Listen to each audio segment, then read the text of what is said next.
If you want to stay up to date with all current hip-hop events and releases, make sure to subscribe and turn on notifications to become part of this community. So something that totally flew under my radar this year is the Grammys. Now, of course, we all complain about the nominations once they got released. I believe it was in fall of last year, and I also dropped a video talking about those nominations. We had The Weeknd getting snubbed for his record After Hours, but we also had, some justified spots on there. I thought the category Best Rap Album was really good. Giving recognition to a lot of smaller artists that really deserve that platform.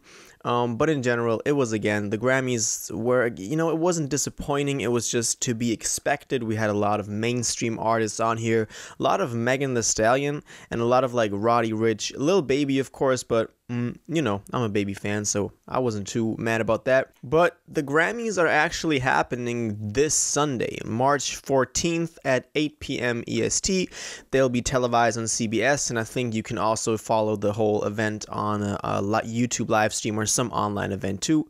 So yeah, this year they'll be hosted by Trevor Noah, and like any other big event this year, they will be digital or like in a remote format. But one thing that's very interesting is that we got the list of performers this year before the actual event, and Genius listed them in a really convenient way, and I wanted to go through them to again kind of see what the Grammys are doing this year, who's performing, whose performance we can look to, and what this really tells us about the Grammys, and if we can get anything else out of this.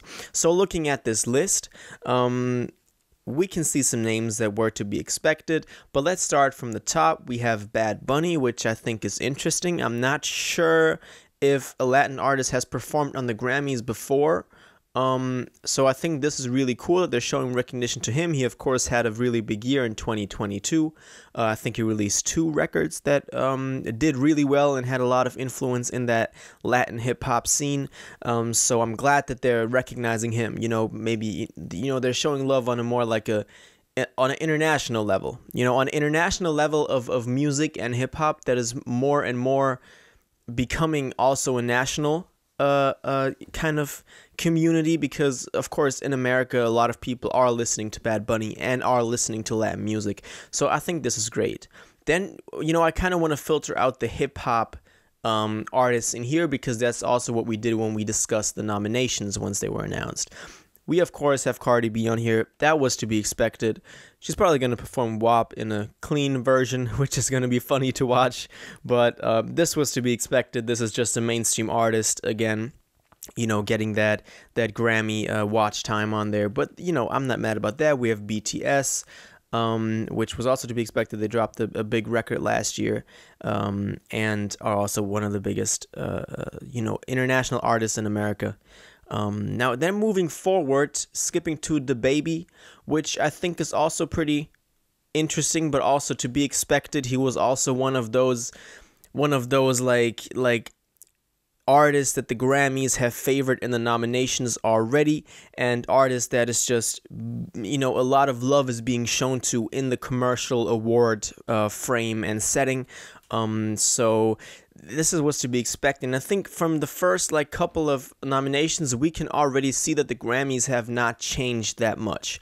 It's still the same, the not really looking for talent or looking to give artists that have dropped amazing projects a platform, but rather just going from sales, going from popularity, it kind of seems like they just look at the charts and just pick the first couple of artists that their eyes fall on, and they're like, oh, these are the hottest albums or hottest artists this year, and that's who we're going to choose for our award show, which is kind of sad.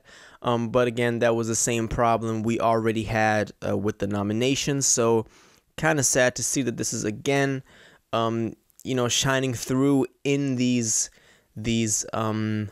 performances, or in this lineup of performances we're gonna get at the Grammys. Yeah, but this could have been a chance for the Grammys to kind of recognize their fault, recognize their wrong, because they have gotten a lot of backlash for their choices with the nominations, and so they could have kind of, you know, taken this as like a second chance to prove to people that they are in touch with the music and that they truly care about their reputation, but it's not looking like it, to be honest. Anyway, Doja Cat is performing, same thing that, you know, went for Cardi B. Doja Cat is just a popular artist. I like her music, I like her personality as a person. But again, this was to be expected. Same goes for Billie Eilish. Same goes for Lil Baby, John Mayer. And then again, this is kind of pissing me off, but Megan Thee Stallion again, because she has just been getting the recognition for the feature that she had on Cardi B's WAP, and then a mediocre album that she dropped with Good News. And that's just kind of maddening me. I think that the attention and love she's been getting on a commercial level has really been, in a way, undeserving. I like Megan, don't get me wrong, and I think she has incredible talent, but it's just unfair to so many other artists that she's getting this level of exposure. But that's just the way it is. That's what I already complained about in a lot of past videos, also in the video about the nominations we got, so it's just what it is. We have Post Malone performing, which I'm excited for. I think he's a really cool guy, and he didn't drop a big album in 2020, but I think his 2019 record, Hollywood's Bleeding, is still counting into the 2020 or now the 2021 Grammys, so that makes sense. He also dropped a recent song for the Pokemon anniversary, which I thought was really cool, and he also did a video for it, which I think is really cool. So yeah, that's that. We also got Roddy Ricch on here, which was to be expected, again, because they're just loving him too. We can kind of see these, you know, these artists. I'm counting Cardi B, Doja Cat, DaBaby, Megan Thee Stallion, and Roddy Ricch. They're like the, you know, if the Grammys was a family, those would be the children that got the most attention and love. Like, that's kind of how I see it. Of course, Lil Baby too, but I don't want to hate on Baby too much because I think he really deserves the spot he's at and is not getting undeserved recognition.